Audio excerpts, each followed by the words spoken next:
तो चलिए बात संभल की कर लेते हैं। दरअसल संभल की जामा मस्जिद के सर्वे के दौरान भड़की हिंसा के मामले में अब पुलिस का एक्शन तेज होता दिख रहा है। संभल हिंसा में अब एसआईटी की टीम साजिश के आरोप में जियाउर रहमान बर्क के खिलाफ दर्ज मुकदमे में पूछताछ के लिए नोटिस जारी कर चुकी है। क्या है पूरा मामला, रिपोर्ट देख लेते हैं। 24 नवंबर साल 2024 को संभल की जामा मस्जिद के सर्वे के दौरान भड़की हिंसा के मामले में अब पुलिस का एक्शन तेज होता दिख रहा है। एक तरफ जहां 23 मार्च को जामा मस्जिद कमेटी के सदर एडवोकेट जफर अली को 4 घंटे तक पूछताछ के बाद एसआईटी टीम ने गिरफ्तार कर जेल भेज दिया था, तो वहीं अब एसआईटी की टीम हिंसा की साजिश के आरोप में जियाउर रहमान बर्क के खिलाफ दर्ज मुकदमे में पूछताछ के लिए नोटिस जारी किया है। संभल में प्रशासन के सख्त कदम से समाजवादी पार्टी के सांसद जियाउर रहमान बर्क की मुश्किलें बढ़ती ही जा रही हैं। अब आखिर क्या है पूरा मामला, इसको समझेंगे, लेकिन पहले प्रशासन के फैसले को जान लेते हैं। सपा सांसद के घर 41A का नोटिस लेकर पहुंची पुलिस। संभल हिस्सा को लेकर सपा सांसद जियाउर रहमान बर्क को नोटिस दिया गया है।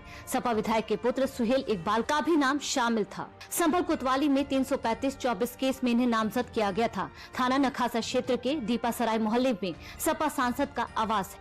हालांकि एसआईटी के द्वारा दिए गए इस नोटिस के बाद सपा सांसद ने भी इस नोटिस का पालन करने की बात कही है। जियाउर रहमान है, सांसद हैं, उनके विरुद्ध एक अभियोग यहाँ पंजीकृत हुआ है जिसकी विवेचना एसआईटी के द्वारा की जा रही है और निरीक्षक अमरीश कुमार उसकी विवेचना कर रहे हैं।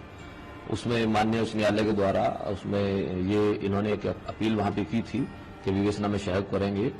उसी के क्रम में एक नोटिस इनको दिया गया है और इनको उसमें आके इनसे जो हम लोग पूछताछ करेंगे उसके लिए इनको नोटिस दिया गया है कि आप उसमें आइए, विवेचना में सहयोग कीजिए और जो हमारे विवेचनात्मक बिंदु हैं उस पर जो भी हमें उनसे पूछताछ करनी है वो पूछताछ हम उसमें करेंगे। देखिए, जो नोटिस दिया गया है वो मुझे 8 अप्रैल के लिए दिया गया है और मैं बिल्कुल मैं रात भी इस बात को कह चुका हूँ अपने मीडिया भाइयों से, जो हमारे थे उन लोगों से मैंने बताया था कि मैं नागरिक हूँ, सांसद हूँ, तो मैं कानून व्यवस्था पर और संविधान पर यकीन रखता हूँ और यकीनन मैं जाऊँगा और पूरी तरह से जो पुलिस के उसमें सहयोग करूंगा, जो भी पुलिस की विवेचना है। अब आखिर संभल में जिस जामा मस्जिद को लेकर हिंसा भड़की थी, जिसके एक के बाद एक कई खुलासे होते जा रहे हैं, उस पर भी नजर डाल लेते हैं। हिंदू पक्ष का दावा है कि ये पहले हरिहर मंदिर था जिसे बाबर ने साल 1529 में तुड़वाकर मस्जिद बनवा दिया।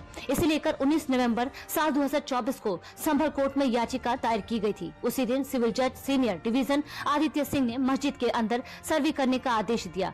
उसी दिन शाम 4 बजे सर्वे के लिए टीम मस्जिद पहुँच गयी। हालांकि उस दिन सर्वे पूरा नहीं हुआ। इसके बाद 24 नवम्बर को सर्वे की टीम जामा मस्जिद पहुँची और उसी दौरान बड़ी संख्या में लोग जुड़ गए और हिंसा भी भड़क गयी, जिसमें गोली लगने से 4 लोगों की मौत हो गई थी और पुलिसकर्मियों समेत अन्य लोग घायल हो गए थे। इसी हिंसा के खिलाफ अब तक 3 महिलाओं समेत 79 उपद्रवियों को पुलिस गिरफ्तार कर जेल भेज चुकी है। अभी तक किसी की जमानत नहीं हुई है। हालांकि जमानत की याचिका लगातार दिए जा रहे हैं, लेकिन जस्टिस नारायण राय ने अब तक 130 जमानत याचिकाओं को खारिज किया है। फिलहाल इस मामले को लेकर कोर्ट ने सपा सांसद को नोटिस दिया है। अब सबकी निगाहें 8 अप्रैल को होने वाली अगली कार्रवाई पर टिकी है।